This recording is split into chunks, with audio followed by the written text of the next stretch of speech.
Hello friends, कैसे हो आप लोग।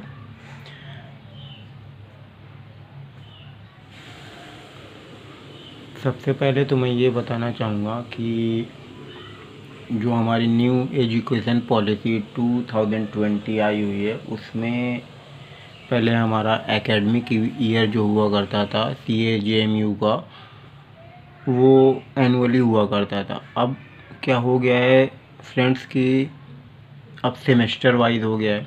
यानी जो हम सब्जेक्ट पूरी एक साल में पढ़ा करते थे, अब उसको 2 पार्ट में डिवाइड करके पढ़ा जाएगा। तो हमारे बीकॉम सेमेस्टर फर्स्ट का जो एक सब्जेक्ट है बिजनेस स्टैटिक्स, वो हमारे फर्स्ट सेमेस्टर में आ गया है। तो आइए हम उसके बारे में स्टार्ट करते हैं, और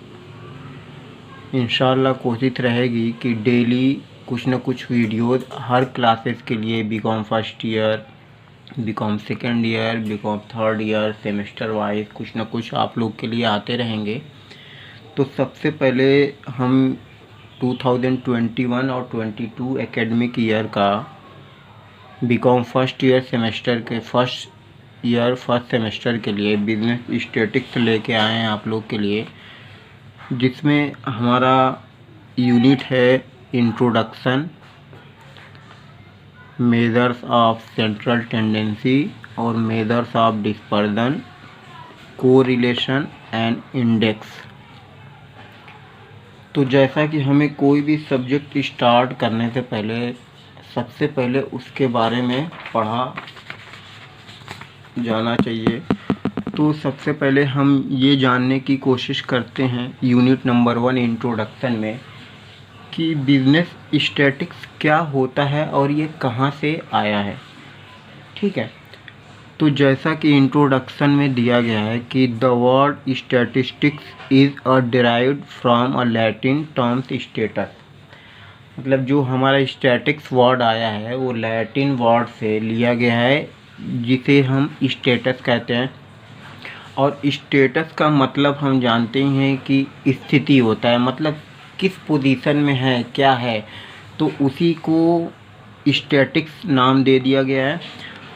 और इसका दोस्तों दूसरा जो इटालियन टर्म्स है, जो इटालियन लैंग्वेज से स्टैटिस्टिक्स है, और तीसरा है जर्मन लैंग्वेज से आ गया स्टैटिस्टिक, जो कि हम लिखते हैं STATISTICK, and the French terms में स्टैटिक्स लिखते हैं STATISTIQUE। तो कहने का मतलब यह है कि जो स्टैटिक्स वर्ड आया है वो लैटिन भाषा से स्टेटस से लिया गया है। ठीक है, फिर कह रहे कि each of the which means of a political state. मतलब इस सारी जो भी जिस भी लैंग्वेज से हमें लिया गया स्टैटिक्स का मीनिंग, कहने का मतलब है कि इसका मेन मतलब क्या है कि पॉलिटिकल स्टेट के बारे में हमें जानना है। किसके बारे में? पॉलिटिकल स्टेट के बारे में। ठीक है, मतलब क्या उसकी राजनीतिक स्थिति है, क्या उसकी राजनीतिक राज्य में जो कुछ भी हो रहा है, क्या पॉपुलेशन हो रहा है, क्या इनकम हो रहा है, क्या बर्थ रेट है, इन सारी बातों के बारे में स्टैटिक्स का हम यूज़ करते हैं। फिर कह रहा है कि the term statistics was applied to mean fact and figures. तो जो भी स्टैटिक्स के टर्म्स हम अप्लाई करते हैं वो फैक्ट पे आधारित होता है, सबूत पे आधारित है, और फिगर्स पे आधारित होता है।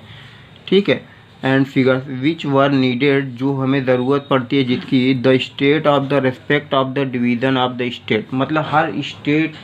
के अलग अलग कैलकुलेशन के लिए स्टैटिक्स की हमें ज़रूरत पड़ती है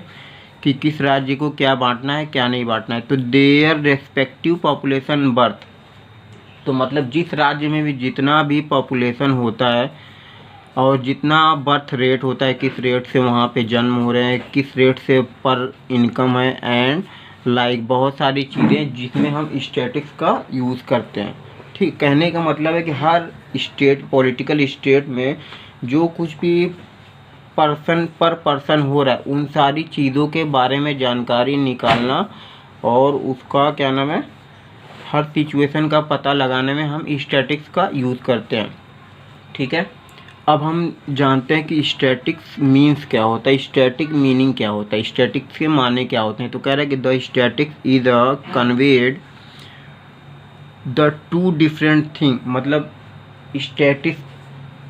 को कन्वे करने के लिए दो चीज़ों का ध्यान रखना पड़ता है। नंबर है कि इन द प्लूरल यूज़, ठीक है, in the plural use statistics means some systematic collection of a numerical data about some a particular topic. मतलब कहने का मतलब है कि जो भी अवधि है उस अवधि के अंदर मतलब बहुत सारे उपयोग के लिए स्टैटिक्स मीन्स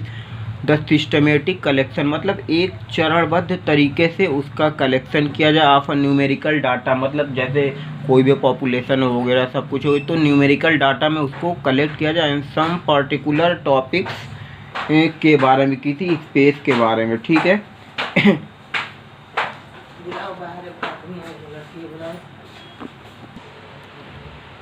तो हम क्या कह रहे थे कि the term statistics is convey to the two different thing, मतलब अलग अलग चीज़ों के बारे में अवगत कराना और जानकारी देना इन द प्लूरल यूज, बहुत सारे उपयोग के लिए। स्टैटिक्स मीन सम सिस्टमेटिक कलेक्शन, जो भी एक सिस्टम से कोई भी डाटा कलेक्ट किया जाए, एंड अ न्यूमेरिकल डाटा, जो भी गणितीय डाटा होता है ना, सम पर्टिकुलर टाइप किसी, मतलब कहने का मतलब है स्टैटिक्स का मतलब वो होता है कि उन बातों के बारे में दो अलग अलग चीज़ों के बारे में जानकारी देना जिसके बहुत सारे उपयोग हैं और एक बिल्कुल सिस्टमेटिक कलेक्शन किया जाए जो किसी एक विशेष टॉपिक पे हो, ठीक है। फिर इन द सिंगुलर यूज, जिसका सिंगुलर यूज है, it means the science of a statics, मतलब कहने का मतलब ये सांख्यिकी का विज्ञान, इसका मतलब होता है सांख्यिकी का विज्ञान, मतलब जिसके बारे में जानकारी लेना। इन द जनरल प्रैक्टिस, मतलब सामान्यतः जो उपयोग होता है, कह रहा है कि statistics is used mean the science of statistics and data or statistical data, मतलब कोई भी डाटा हो या साइंटिफिक डाटा हो या स्टैटिकल डाटा हो, use for the numerical variable, मतलब जिनका उपयोग हम कर सकें, मतलब जो अस्थिर हैं, ऐसे मतलब जो हमेशा बदलते रहते हैं। अब जैसे किसी भी स्टेट का पॉपुलेशन हो, इनकम हो, बर्थ रेट हो, ये हमेशा क्या होते हैं, चेंज होते रहते हैं। तो जिनके वजह से हम स्टैटिकल डाटा का यूज़ करते हैं और न्यूमेरिकल वेरिएबल जिनकी संख्याएं हमेशा बदलती रहती हैं, इसके लिए इसको कहते हैं स्टैटिक्स, ठीक है। फिर स्टैटिक के डेफिनेशन क्या होते हैं, तो एक हमारे प्रोफेसर हैं A.I. बाउले करके, उनके मीनिंग के हिसाब से क्या होता है स्टैटिक्स, कह रहे कि statistics are a numerical statement of a fact, मतलब ये एक ऐसा गणितीय स्टेटमेंट है जिसमें फैक्ट इन एनी डिपार्टमेंट, किसी भी विभाग के बारे में तथ्यों की जानकारी रखना, of a inquiry placed and relation to each other, मतलब किसी भी डिपार्टमेंट में उससे संबंधित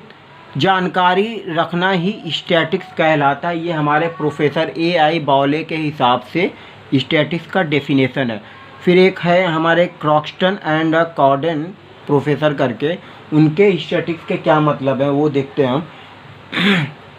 कि स्टैटिक्स में भी डिफाइंड,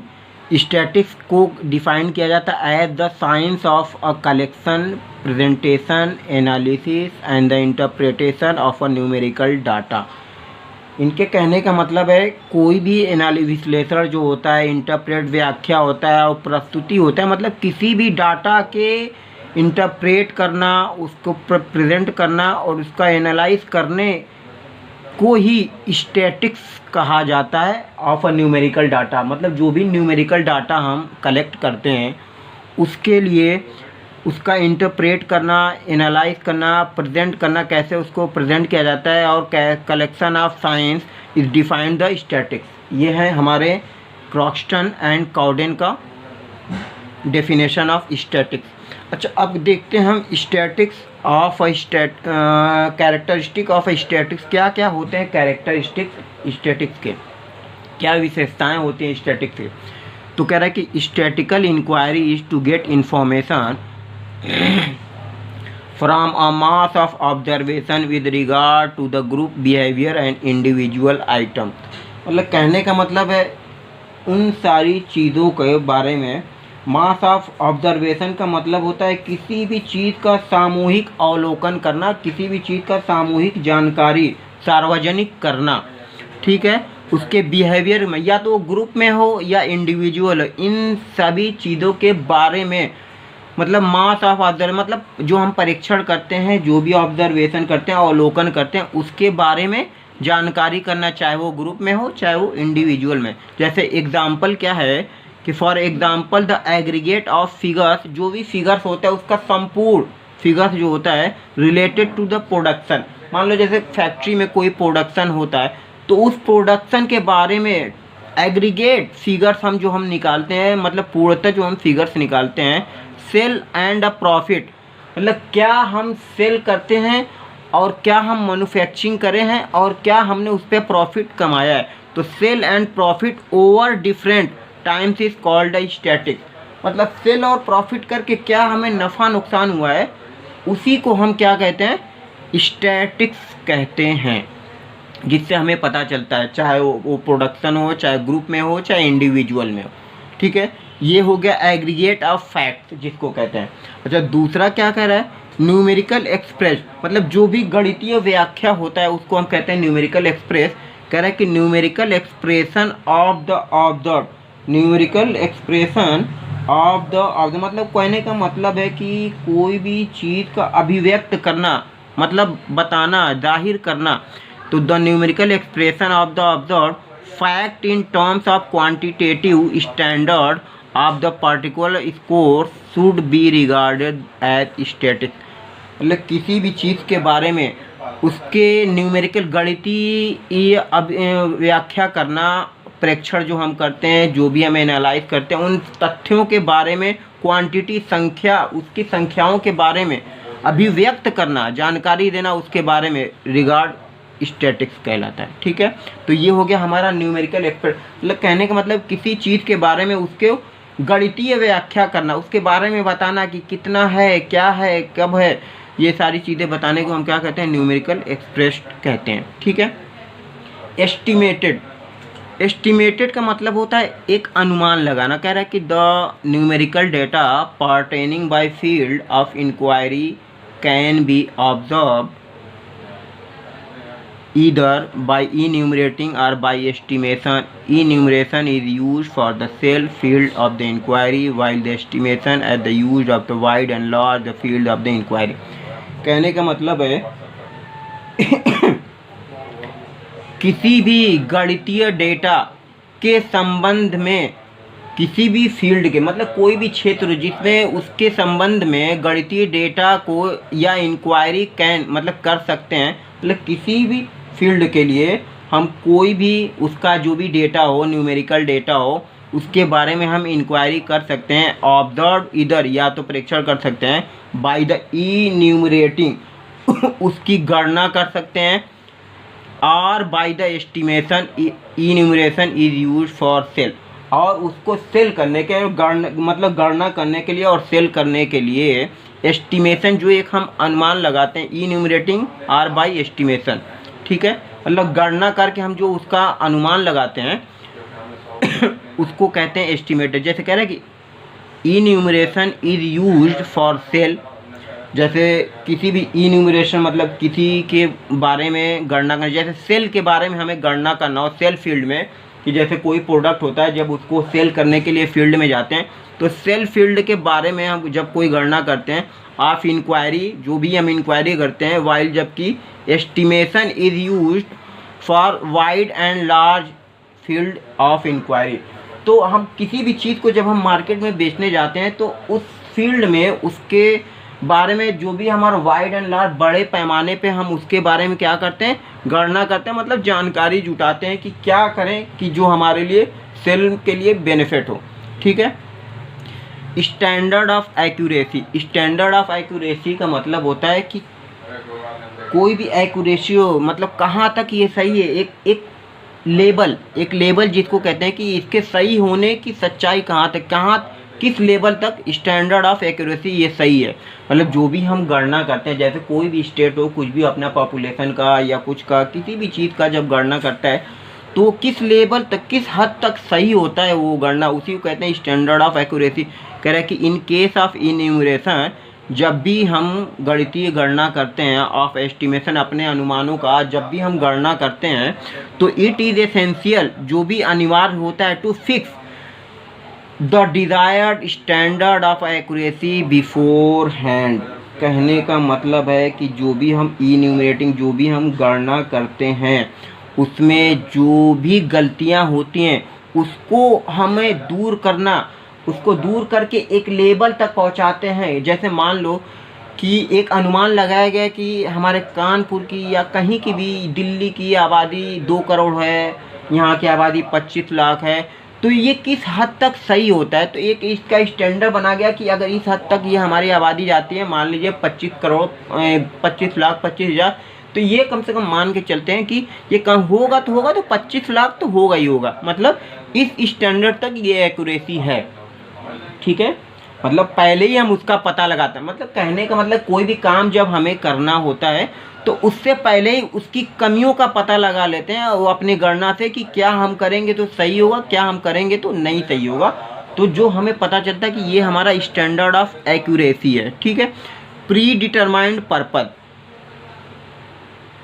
कोई भी पहले से ही निर्धारित किया हुआ हमारा उद्देश्य। जब हम कोई भी काम करते हैं, कोई भी स्टैटिकल एनालिसिस करते हैं, तो हमारा कुछ ना कुछ एक पर्पस होता है कि इस काम के लिए ये हम डाटा को कलेक्ट कर रहे हैं, तो उसी को हम कहते हैं प्री डिटरमाइंड पर्पस। कह रहा है कि द पर्पस ऑफ इंक्वायरी, जो भी हमारे पूछताछ या स्पेशली स्टेटेड, कहने का मतलब जो भी हमारे विशेष रूप से कहा जाए किसी भी इंक्वायरी के लिए। ठीक है, तो the purpose of inquiry is specially stated, किसी भी अवस्था के लिए एक पूछताछ जो की जाए, then the data should be collected, उसके लिए